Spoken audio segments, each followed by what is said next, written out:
Francis's new encyclical was released Sunday afternoon, and I honestly needed a day or so to really go over the document.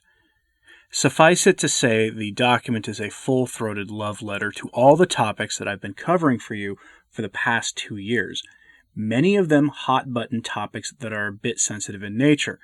So I'll be having a long-form discussion with the spicy meatball himself, Trad Patrick, on the subject of this encyclical, probably on Garbage Chute or the audio side of things shortly. Watch for the posting of that link. It might, by the time you get to this, already be pinned in the top comment of this post. And you'll be able to follow along. And we can't do that here for the typical reasons, but I'll give you a couple of highlights today that should make it clear that an encyclical with the literal slogan of 1789 France as one of its actual section heads has to be a non-starter for Catholics.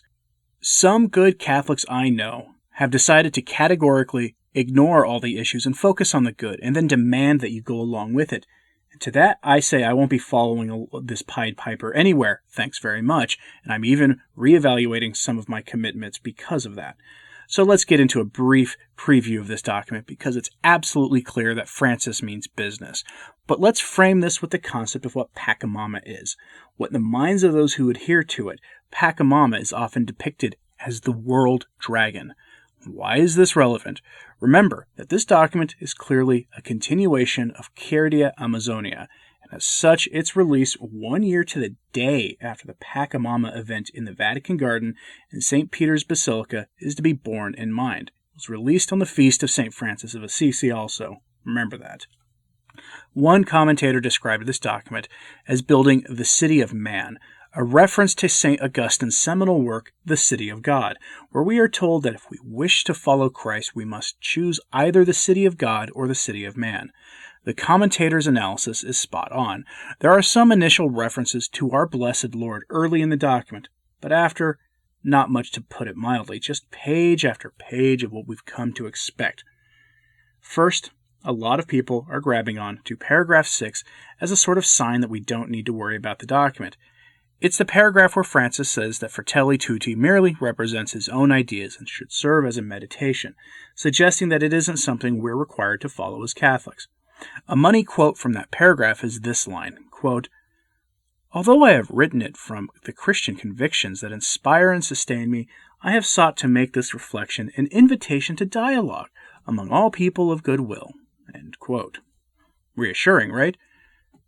Or his typical rejection of usury. The document is filled with great references to usurious practices that the Church has always categorically stood against, and that's a fine thing. Those are being used by some to enable them to ignore the problems in this document, and there are a lot of them. Perhaps the most profound problem is the consistent issue that is the theme of embracing the world and the spirit of the age. If Our Lady of Fatima was warning us of anything, it is this: the spirit of the age is to be avoided. The encyclical is a stonecutter's response to Fatima, and I'll be getting to them in a moment. The most striking thing is the number of times Francis cites himself and others in this document. One researcher pointed to 288 non-scriptural citations in the document, of which 178 or so are of Francis citing himself, his own speeches, his own encyclicals, his own letters. He cites himself far more than anything or anyone else. Benedict XVI is barely cited 20 times, and John Paul II fewer than 20 times. Pre-conciliar popes are barely mentioned at all, with Pius XI, author of Quadragesimo Anno, which this encyclical is being incorrectly compared to, is cited in the low single digits.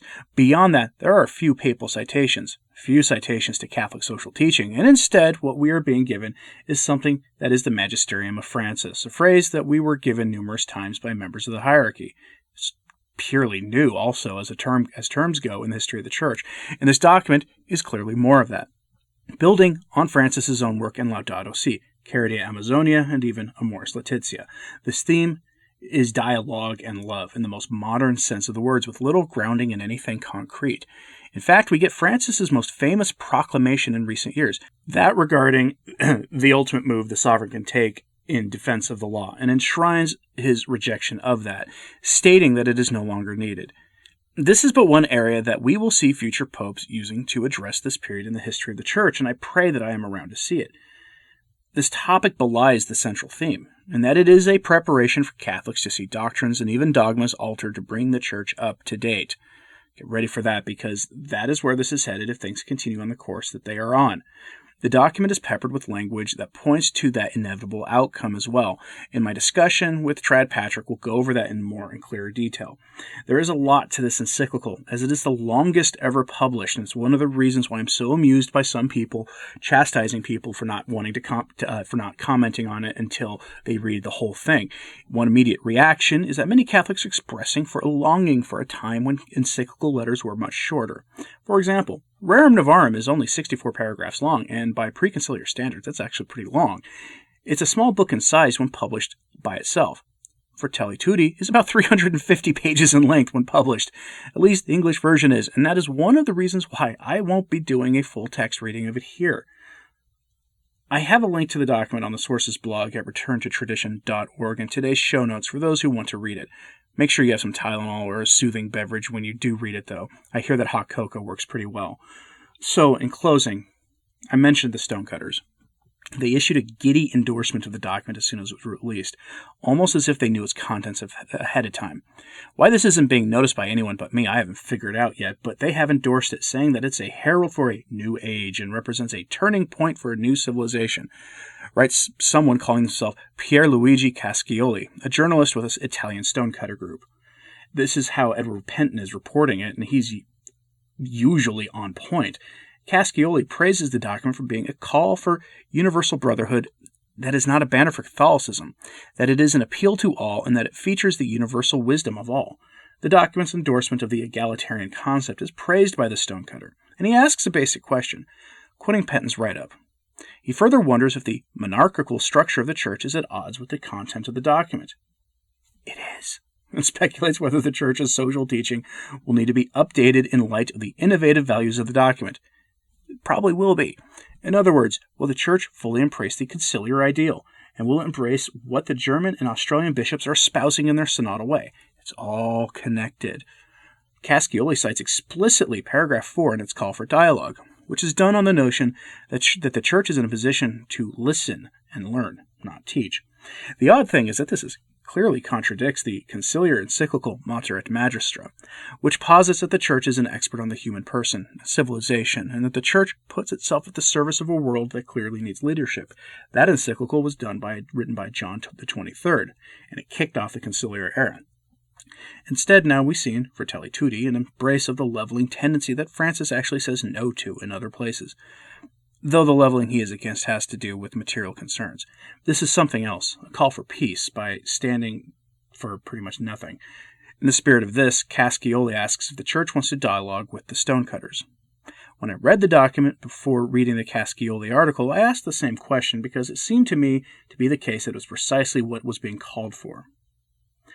One thing is for certain, this encyclical has caused internal arguments among traditionally minded Catholics, with some fully embracing the document and taking to task those of us who reject it along with the rest of the adversary's words and deeds. But if you want to know more, complete with the spiciest and unfiltered takes, I'll have something up soon with Trad Patrick, where we'll go over this document with a lot of quotes. We read the document quickly over the weekend, and we are of like mind. Watch for a post about that from me shortly. But for now, know that there will be more purely 2020 confusion in the Church over the document, especially since it enshrines a fraternity document that the bishop from Kazakhstan spent late 2019 and well into this year providing the Catholic answer to. So expect something from me in the coming days. But until then, let me know what you think of this document in the comments, please. And for my sake, I'm reassessing my commitments to projects that have suddenly come out in favor of this document because I don't want to be associated with it. And while you give your thoughts on this, please also pray for the Church. Thanks for listening. I'm Anthony Stine. Ave Maria.